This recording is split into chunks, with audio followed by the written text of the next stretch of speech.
J'ai le grand plaisir d'inviter ici différentes personnes à me rejoindre pour parler un petit peu des limites du musée à l'ère numérique. Venez seulement. Vous avez donc sous vos yeux Nicolas Anchaud, qui est fondateur et directeur de l'EPFL EcalLab, Marie Carrard, responsable de la production des expositions et programmes de l'EPFL Pavillon, et Stéphane Cléfiguer, muséographe indépendant. C'était très compliqué de définir. Donc, pour préparer cette séance, on a eu des discussions ensemble qui étaient assez avancées. Donc, on a déjà fait la table ronde 3 ou 4 ou 5 fois. On s'est dit comment on va faire pour aborder tous ces sujets avec aussi peu de temps. Et surtout pour prendre un petit peu le CV de ces personnes. Ce n'était pas une tâche facile. Donc, je me suis dit, je vais les laisser le faire. Je vais leur passer la main pour que chacune puisse un petit peu se présenter. Et j'ai demandé à chacun et chacune de choisir une image qui puissent un petit peu documenter à la fois leur parcours, mais aussi un petit peu leurs intérêts les plus saillants de ces derniers temps. Alors, peut-être Marie, je te laisse commencer et je mets donc la première image. Bonjour à tous. Alors, cette image, elle est tirée de l'exposition qui se tient en ce moment à EPFL Pavillon, donc sur le campus de l'EPFL à Lausanne. C'est une image donc de l'exposition Cosmos Archéologie et c'est un dôme sous lequel on peut se coucher avec un iPad pour choisir les planètes, les galaxies, les étoiles qu'on veut afficher au ciel.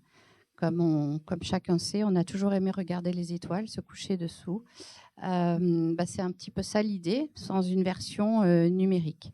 Alors évidemment, c'est un petit clin d'œil au thème d'aujourd'hui. Et puisque moi, j'ai rejoint donc récemment le PFL pour m'occuper de toute la production des expositions et des programmes, aux côtés de Sarah Kenderdine, que vous connaissez sans doute, qui est la directrice des PFL Pavilion, qui est aussi la curatrice de ces mêmes expositions et programmes, et qui, en parallèle, dirige le laboratoire de muséologie expérimentale. Voilà, et en quelques mots, vous dire que moi, avant cette expérience-là, j'ai co-créé et dirigé une agence de muséographie, expérience audiovisuelle et digitale, qui faisait partie d'un groupe audiovisuel et digital pendant 13 ans. Que pendant ces 13 ans, j'ai calculé en partant que j'avais fait une centaine de projets pour une cinquantaine de musées, pour l'essentiel tous suisses, donc tous des petits, moyens et quelques grands musées. Ce qui fait qu'aujourd'hui, je me sens avec une double casquette de travailler pour un musée, si on peut dire, enfin un lieu, je dirais, d'expérience muséale extrêmement riche et innovant. Et puis d'avoir aussi cette casquette, d'avoir vu la réalité du numérique dans beaucoup de plus petits musées de Suisse romande. Merci beaucoup Marie. On aura l'occasion de revenir avec des exemples aussi d'exposition. Enfin, on va essayer de faire ça sous une forme assez ping-pong, en fait, pour qu'ensuite ça suscite des échanges qui auront lieu ensuite. Je mets la deuxième image et du coup, je passe la parole à Nicolas. Tu nous parles aussi un peu de ton parcours et de ce qu'on voit à l'écran. Et merci. Donc, moi, j'ai fondé il y a maintenant 15 ans l'EPFL EcalLab, qui s'occupe pas seulement de dispositifs dans les musées, mais qui essaie de comprendre comment est-ce qu'on peut passer d'une performance technologique à quelque chose qui soit adopté par les utilisateurs et surtout comprendre ces facteurs d'adoption. Vous savez que la technologie, aujourd'hui, l'innovation est souvent assimilée de l'invention. Puis on a plein de très beaux résultats comme les Google Glass, comme la TV 3D, où on avait des prédictions de être à 20 milliards de chiffres d'affaires, puis tout est parti aux oubliettes ou presque. Pourquoi ? Parce qu'on a souvent oublié de penser aux usages et puis qu'est-ce qui signifiait pour nous en termes de contenu, d'interaction entre les gens. Là, vous avez une installation. Donc, on travaille avec passablement de musées en Suisse et ailleurs. Ça, c'est l'installation que j'ai présentée hier à Museum Next, dans le cadre de la conférence. Museum Next, c'est avec le Museum für Gestaltung de Zurich.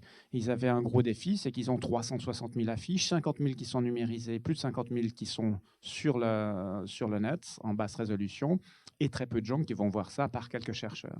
Donc, l'idée, c'était de pouvoir créer vraiment un engagement des visiteurs par rapport à ces affiches, et puis de le faire de manière assez intuitive, de façon à ce qu'on puisse rassembler les publics. Et là, donc les curateurs choisissent une thématique, c'est vraiment les curateurs qui choisissent la thématique. Ils choisissent aussi un ensemble de posters. Là, on en a 2000 dans l'installation. On ne prend pas toute la collection. C'est important de garder un regard bien spécifique.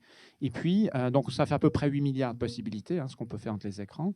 Mais ils sont assemblés, les posters, par des caractéristiques communes. Et ces caractéristiques communes peuvent être révélées après. On a une petite interface où les gens peuvent voir comment ces posters sont assemblés. Et du coup, on arrive à voir, parce qu'on peut mesurer ça, on a la chance d'avoir des designers, des ingénieurs et des psychologues au laboratoire.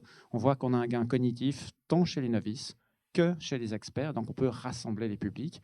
Et c'est ce qui nous intéresse beaucoup. Et c'est l'intelligence artificielle qui est au service de la curation et qui est entièrement entraînée, pas entièrement, une grande partie entraînée avec les contenus du musée, donc qui est ce qu'on appelle culturally relevant au niveau anglais, c'est-à-dire que ça fait de la pertinence par rapport à la culture du musée.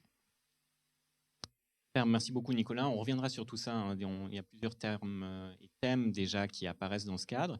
Et puis je passe maintenant la parole à Stéphane avec une image différente. Stéphane.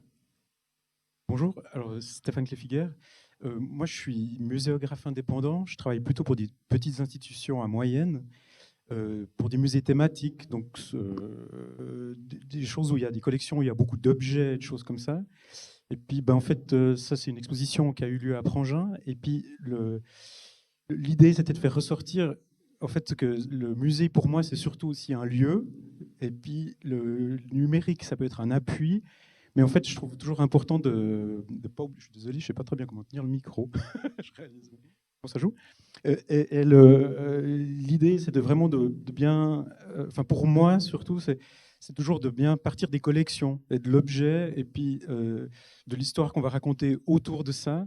Et puis, pour moi, le numérique, après, c'est un outil qu'on peut utiliser en supplément pour rajouter de l'information, mais c'est toujours les collections qui sont au centre, en fait, de notre démarche, quoi. Voilà. Super, merci beaucoup Stéphane. Je vous remets vos noms pour les personnes qui vont apprendre à vous connaître. Et maintenant, je me joins à vous. Et puis, tu fais une transition qui est assez facile, en fait, vers cette question justement du sens qu'on a beaucoup évoqué dans nos échanges, qu'on a entendu aussi tout à l'heure dans la table ronde à laquelle j'ai assisté, c'est-à-dire le numérique, pas à n'importe quel prix, pas dans n'importe quelle condition, avec un narratif. Marie, ça c'est quelque chose que tu as souvent mis en avant dans nos échanges. Est-ce que tu peux nous dire un petit peu ce que ça signifie pour toi ? Alors effectivement, déjà, la thématique de définir les limites du musée, moi, le mot limite m'a un peu interpellée.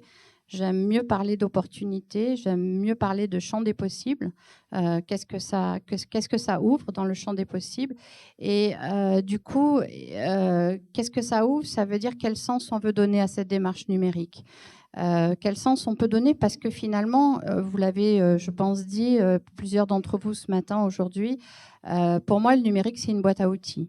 C'est une boîte à outils extraordinaire, formidable, qui est encore en devenir. On est au début. On peut faire plein de choses. Mais finalement, ce qui va nous permettre de choisir tel ou tel outil, comme on choisirait un marteau ou un tournevis, c'est quelle histoire, finalement, quel sens on veut donner à sa démarche. Quelle est l'histoire qu'on a à raconter, quelle est l'expérience qu'on a envie de faire vivre à ses visiteurs, quels sont les publics qu'on veut atteindre, peut-être qu'on n'atteint pas pour l'instant, quelles sont les collections qu'on veut mieux conserver.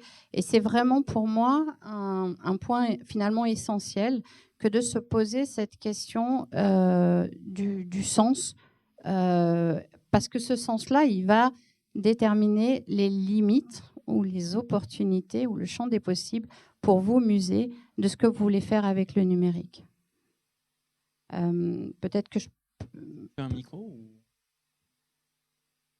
Où je te rejoins tout à fait, c'est que, en fait, curieusement, nous, quand on a démarré le lab, on partait de technologies, puis on essayait de voir ce qu'on pouvait faire avec ces technologies. On continue à le faire dans certains cas, mais dans quasiment tout ce qu'on a fait avec des musées, plus petits ou plus grands, on est parti d'une problématique liée au musée et de société.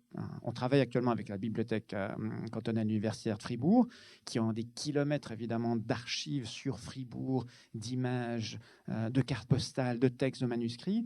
Mais là, on a défini ensemble une problématique, dire comment est-ce qu'on arrive à essayer de recréer un engagement des citoyens avec l'identité collective. Alors, on a tout un processus pour essayer de susciter cette expression de l'identité collective et de la relation avec les citoyens. Mais là, il y a vraiment une problématique de fond. Et effectivement, le fait d'avoir accès à certaines technologies permet d'associer des documents. Mais on part sur la notion vraiment d'un objectif sociétal, muséal, et non sur une technologie pour essayer de placer cette technologie. Alors, ce n'est pas toujours facile parce que le musée ne connaît pas forcément les limites de l'outil, ce qu'on peut faire, ou on ne connaît pas certains. Des fois, nous, on en découvre même pendant le projet. Et puis, nous, on ne connaît pas aussi au début, on n'a aucune connaissance sur la curation, donc ça nécessite un temps d'adoption, mais c'est absolument clé.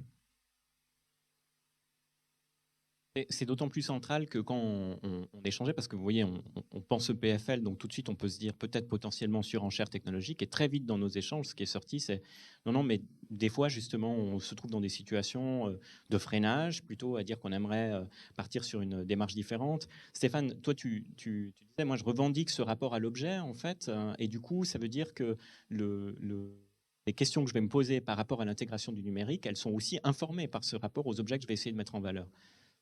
Oui, c'est vrai que dans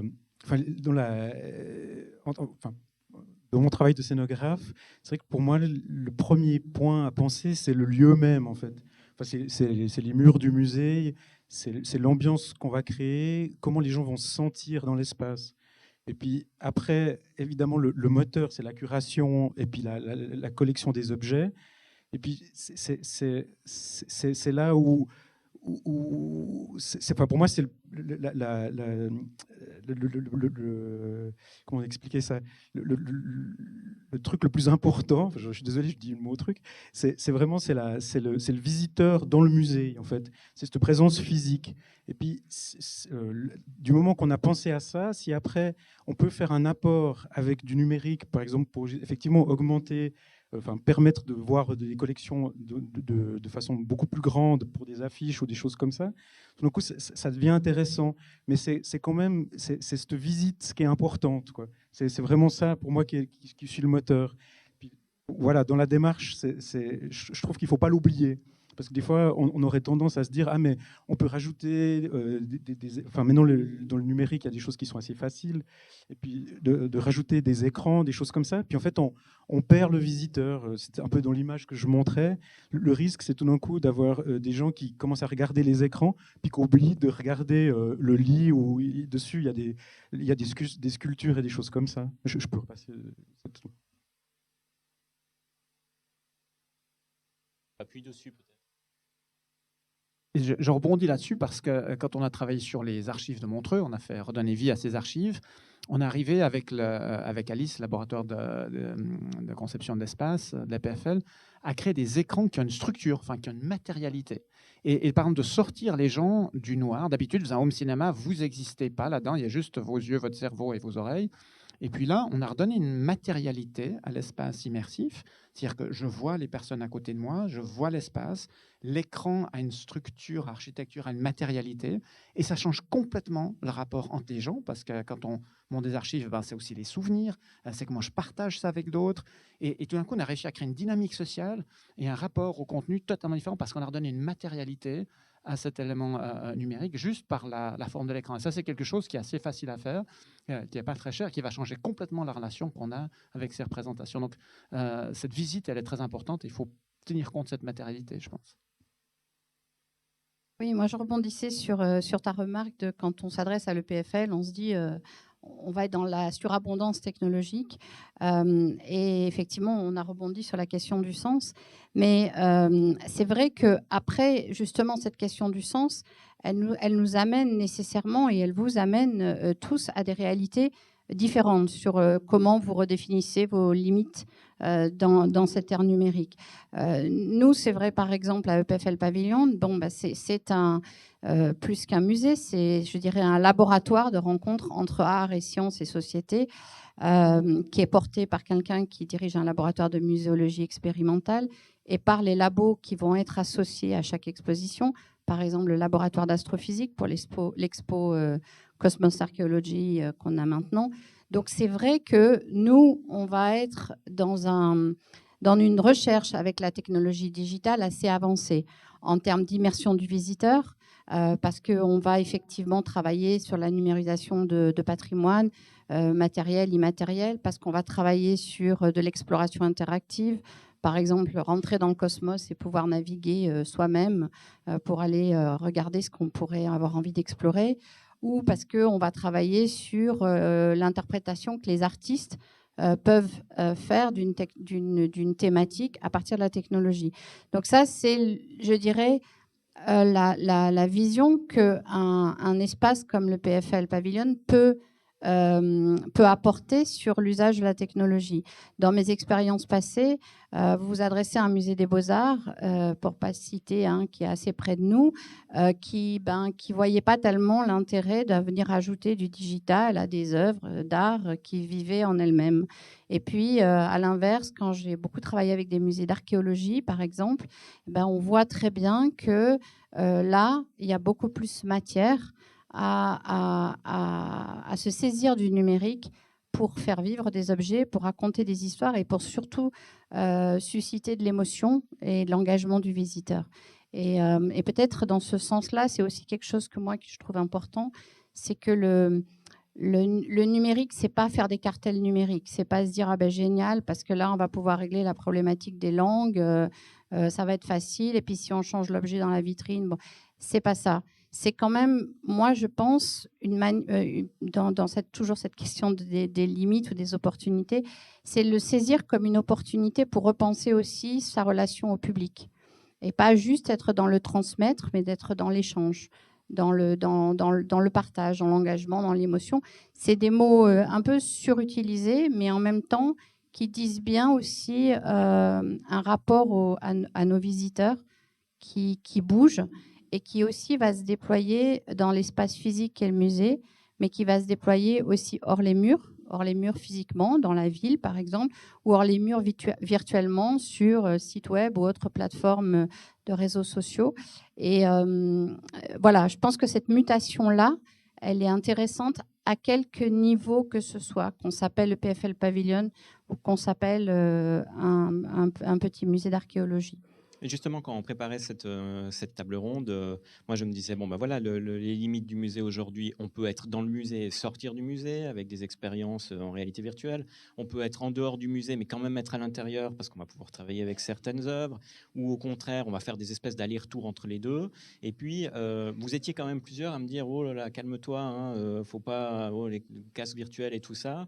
Ce rapport, justement, comment est-ce qu'on le pense et comment est-ce qu'on pense les murs, en fait? Et qu'est-ce qui pourrait aider les personnes qui sont ici à se dire, bon ben voilà, est-ce que par exemple les expériences immersives, comment est-ce qu'on les pense? Alors, c'est le problème d'une rencontre comme celle-ci, c'est-à-dire que pour entrer vraiment dans le détail, on devrait regarder un projet, et on n'arrête pas de dire qu'il faut contextualiser ça, mais peut-être quelques guidelines, ou en tout cas d'expériences peut-être malheureuses qui viendraient. Enfin, tu veux réagir à ça, Nicolas, sur les limites générales? Oui, alors d'abord, souvent on parle de l'immersion, un peu pour l'immersion, mais qu'est-ce qu'on va faire dans l'immersion? Quelle va être la valeur ajoutée de l'immersion? Je donne un exemple. On a fait de l'immersion, par exemple, on faisait des faux tatouages que les gens se collaient sur le bras, et puis ils étaient devant un sorte de miroir numérique, et puis là, ils commencent à bouger. Donc c'est vraiment un questionnement, qu'est-ce qui est permanent, parce que c'est une icône de la permanence, ce tatouage, et puis on va à amener des images supplémentaires. Ben ça, quand ça part de la peau, par exemple, c'est extrêmement immersif. Donc, immersif ne veut pas dire forcément de se mettre un truc sur la tête qui va être impliquant. Tu veux dire impliquant dans ce cas-là, voilà. ça c'est l'immersion. Voilà, on peut être vraiment très, très pris par le contenu sans avoir à se mettre des trucs lourdingues sur la tête. Pour dire, donc nous, on a publié pas mal sur tout ce qui est réalité virtuelle. On a actuellement tout abandonné sur la partie VR. Pourquoi? Parce qu'au moment où on a résolu des problèmes assez significatifs de masque, de représentation dans ces espaces, enfin les gens ne se préoccupaient plus du masque, ils étaient tout de suite sur le contenu. Et puis comme on ne faisait pas le coup de la falaise, de les tomber, ben, ils me disaient, mais en fait c'est quoi cette image vraiment dégueulasse avec quelques pixels et puis un champ de vision complètement étroit. Et ce qu'on a fait, on travaille notamment, on est dans les showrooms de chez Vacheron Constantin à New York, à Dubaï, partout. On est tout reparti sur des écrans 4K. Alors d'abord, vous avez beaucoup moins de problèmes de maintenance, parce que ces petits dispositifs, la maintenance, c'est quand même très problématique, ils ne sont pas très fiables. La deuxième chose, c'est que socialement, même si on a fait des masques qui se passent facilement, eh ben, c'est beaucoup plus intéressant. Puis surtout, la qualité de l'image, c'est absolument magnifique. Et finalement, le contenu est toujours tout aussi fort parce qu'on a une meilleure qualité d'image. Donc, ça, c'est une première chose, c'est dire, si on fait des environnements 3D virtuels, il faut vraiment que c'est un sens, une valeur à ajouter. La deuxième chose, c'est que je pense qu'on peut faire des expositions dans le musée parce qu'il y a aussi un intérêt à le faire dans le musée. Je pense que le musée reste le lieu où les gens se rencontrent, discutent, interagissent. Ce rapport physique, il y a aussi les limitations dues au droit des objets. Et puis, il y a parfois aussi des expositions qu'on peut faire en ligne, mais ça va être un langage différent qui doit être spécifique. C'est ce qu'on a fait avec la Bibliothèque nationale récemment sur Jean Starobinski. Et puis là, on va essayer de voir, par exemple, comment est-ce qu'on va retranscrire l'aura d'un objet, mais à travers le web. Ça prend un peu de temps, mais aujourd'hui, on commence à avoir quelques principes qui nous permettent de dire, mais ça ne va pas être la présentation de l'objet. Tant que vous essayez de faire une copie de l'objet tel qu'il est dans la réalité, comme vous n'avez pas le vrai objet, ce sera toujours une copie, puis une mauvaise copie, ou plus ou moins bonne. Mais... Donc, il faut essayer de tirer parti de l'originalité du numérique. Et puis, c'est là où ça devient intéressant. Alors, des fois, on peut faire ça à distance, ou bien, des fois, c'est aussi intéressant d'avoir des petits dispositifs légers, pas trop chers, qu'on peut amener, ce qu'on fait avec Fribourg actuellement. On va aller dans les villages, puis on va aller à la rencontre des gens, pas juste avec quelques images, mais vraiment avec un petit dispositif très léger. Et c'est assez amusant, parce que comme ça, on peut aussi voir comment est-ce qu'on arrive à agréger différentes personnes qui ne seraient pas habituellement venues dans le lieu physique. Donc ça suppose effectivement d'aller, entre guillemets, un petit peu plus low-tech que ce qu'on pourrait imaginer, parce que c'est vrai qu'aujourd'hui, on déborde de possibilités. Et puis, bon, il y a une culture qui n'est peut-être pas nécessairement partagée sur ces objets aussi.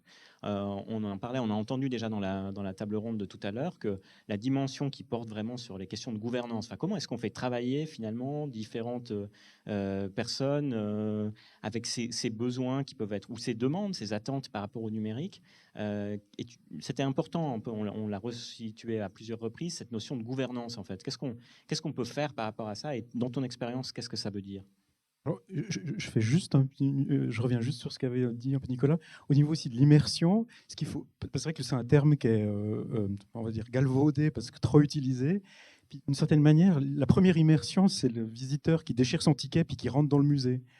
Des fois, on a tendance à oublier qu'en fait, c'est déjà un acte. On prend son billet, on le déchire, on oublie nos problèmes et puis les autres choses, et puis on entre dans un espace. Puis c'est déjà immersif, quoi.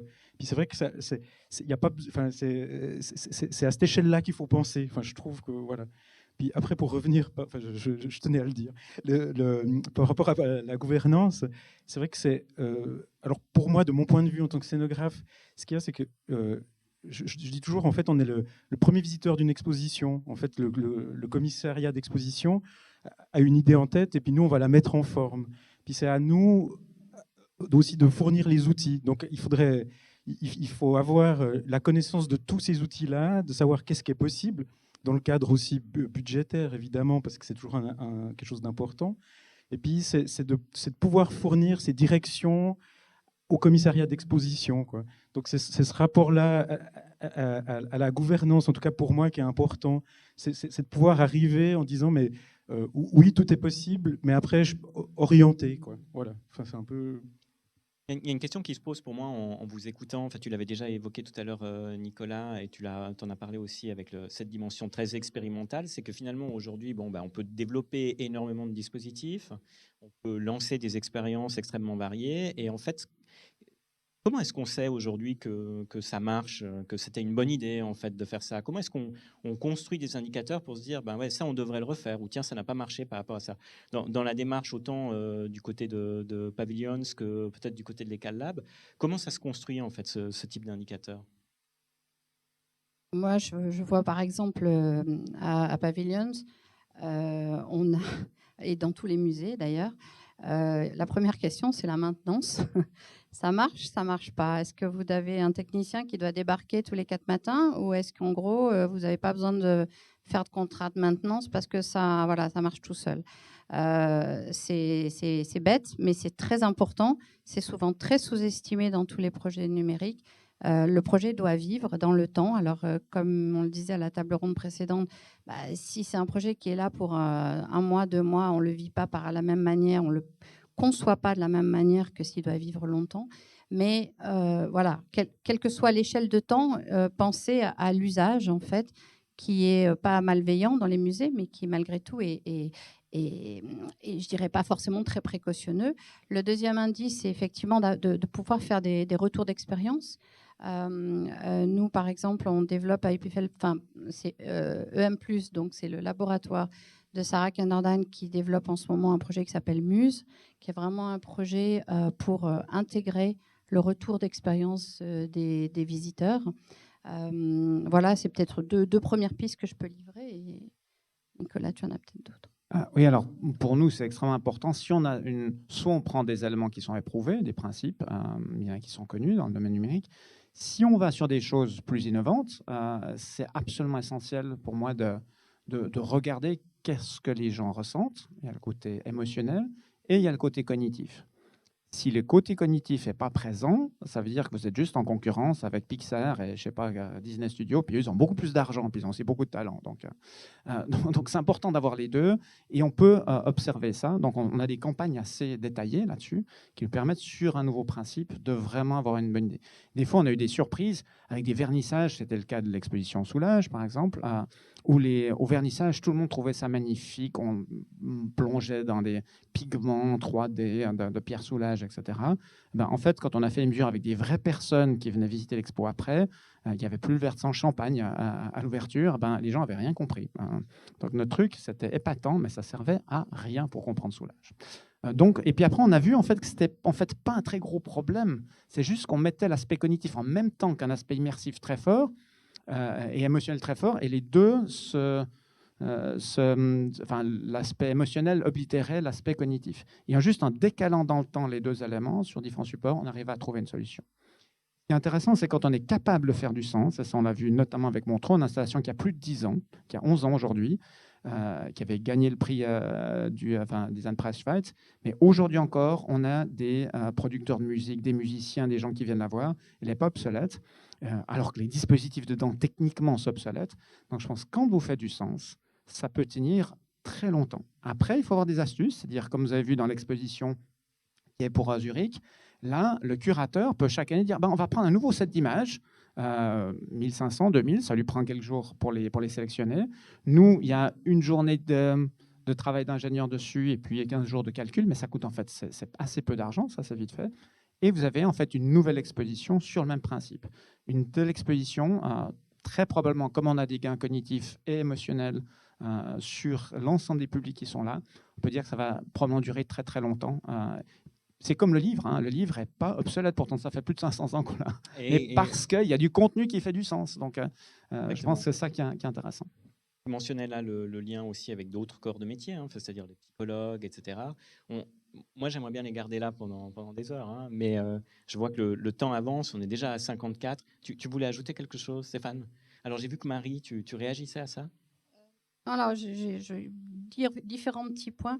Juste sur la question de l'immersion, qui effectivement, on le voit, est multiforme et pas uniquement des casques VR. Moi, je crois fondamentalement qu'il y a aussi cette notion d'individuel et de collectif. Et qu'un lieu de musée, un lieu physique de musée, c'est un lieu potentiellement de collectif et de rencontre et d'échange. Donc, si on travaille sur de l'immersion, ça peut être, et même de l'immersion virtuelle, mais ça peut être pensé comme un endroit collectif. On a, nous, développé, par exemple, une installation d'exploration interactive du cosmos. On n'est pas dans les airs, on est bien là, et pourtant on est plusieurs dans le même espace et on interagit. Donc voilà, je pense qu'il y a plein de pistes à explorer sur la question de l'immersion et de l'interaction, sur la question de l'individuel et du collectif, sur la question du tout numérique ou tout non numérique. Je pense que c'est un équilibre, c'est un parcours du visiteur, donc c'est un équilibre. Et le dernier point qui me venait à l'esprit, mais que j'avais envie de redire sur cette question de délimiter de nouveau ses frontières, redéfinir ses limites, c'était la règle mathématique que 1 + 1, ça fait 2. Donc, c'est pas parce qu'on est en train de développer un musée, par exemple un musée virtuel, de développer des plateformes numériques différentes, qu'on soustrait quelque chose à l'espace physique. Moi, je crois en la valeur très forte de l'espace physique, et je crois aussi qu'il y a des formes hors les murs, encore une fois, dans la cité comme dans l'espace virtuel, qui doivent naître, qui sont chouettes, qui sont des manières d'interagir autrement avec les publics, et qu'elles doivent s'additionner, pas se soustraire. Et toujours en connexion aussi, on le disait, avec des financements qui potentiellement peuvent être bien plus modestes que ce qu'on a tendance à entendre aussi dans cette espèce de bulle médiatique, hein, qui fait toujours de la surenchère, notamment par rapport au numérique. C'est malheureusement déjà la fin du temps, sauf erreur, donc on s'arrête là. Je pense que vous pouvez les applaudir. Merci beaucoup.